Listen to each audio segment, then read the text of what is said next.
I am continually amazed by the Jewish contribution to American music, among other Jewish contributions to American culture. One songwriter stands out, Irving Berlin, the composer of God Bless America, a song we may hear over this holiday weekend, a song which has come to signal the start of many an athletic event. Written before Berlin may have ever seen one of the prairies, about which he writes, God Bless America has become one of our unofficial American anthems. In a variety of ways, large and small, Jews expressed their gratitude to their new homeland and the promise of peace and prosperity that it offered. For many of our parents, grandparents, and great-grandparents, America was the golden Medina, a land where the streets were paved with gold. Of course, that turned out not to be the case. But more often than not, it was still better than the places they were leaving. Not only leaving, but sometimes fleeing. Fleeing forced conscription, pogroms, ghettos, and death camps. So, employers who would not hire them, homeowners who would not sell to them, universities that would not admit them, seemed to be but an inconvenience to overcome. Somehow that did not diminish the beautiful feeling that everything was going their way, or the belief that God really did bless America. The generations of Jews who came to America believed in the promise of this grand experimented democracy. They embraced capitalism and took advantage of all that America offered. They shed their accents, donned their Brooks Brothers suits, at least until a Jew named Ralph Lauren redefined American style, learned to love Jell-O, and embraced suburban life. And while defining the sound and style of America is pretty impressive, we certainly did not stop there. We have contributed to just about every facet of American life, and not just Jewish men. From S.D. Lauder to Bella Abzug, from Sally Priesand to Ruth Bader Ginsburg, Jewish women have been leaders and trailblazers. Among our most significant contributions, two have been in the areas of philanthropy and government. American Jews lead in per capita giving to charitable institutions.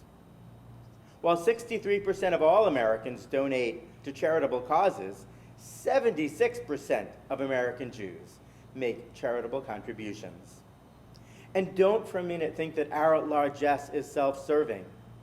It amounts to billions of dollars each year to social welfare, education, medical research, cultural institutions, and environmental causes, impacting the lives of Jews and non-Jews alike.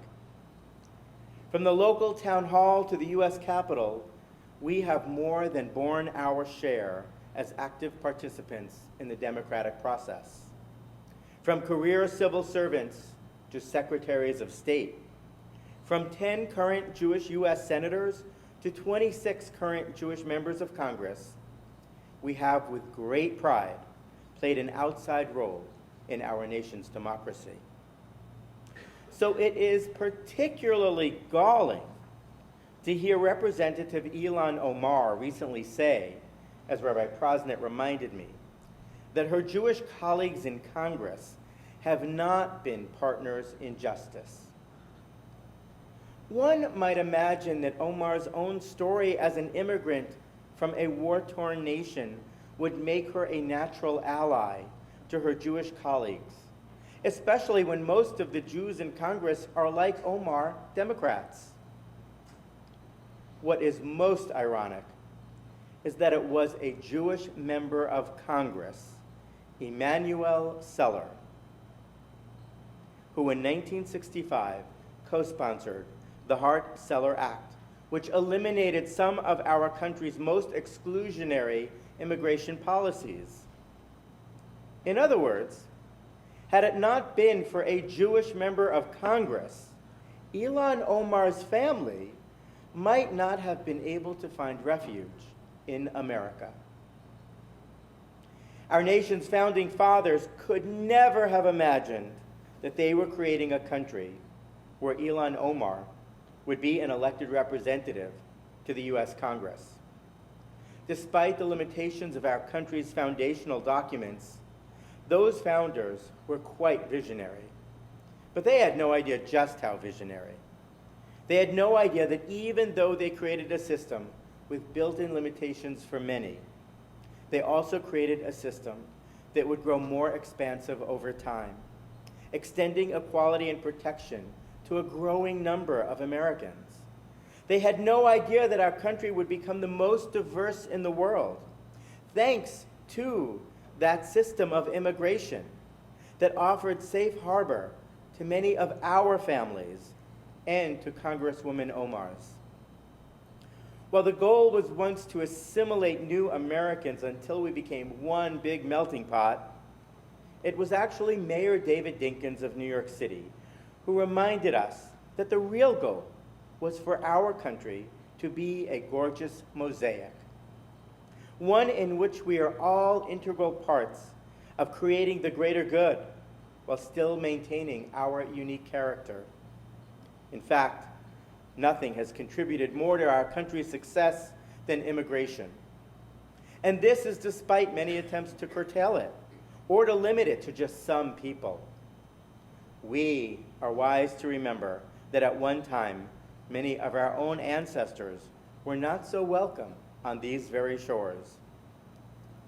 But we are here, and we made it a stronger and greater country.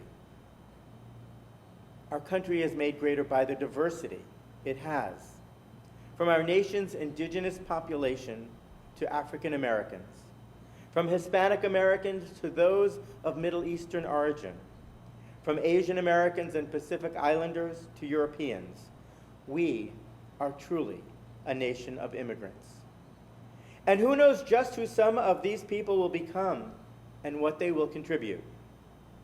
Who would have guessed that Izzy Balin, just 5 years old when his family fled a shtetl in Belarus, would grow up and become Irving Berlin, the composer of God Bless America?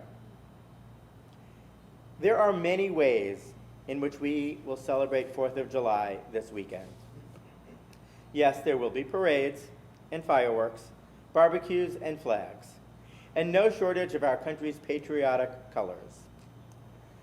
But over the course of this long weekend, perhaps we might listen to a little Motown, or Celia Cruz, or eat some aloo gobi, or General Tso's chicken, or binge watch movies such as Brooklyn, about the Irish immigrant experience, or The Visitor, about the plight of undocumented immigrants.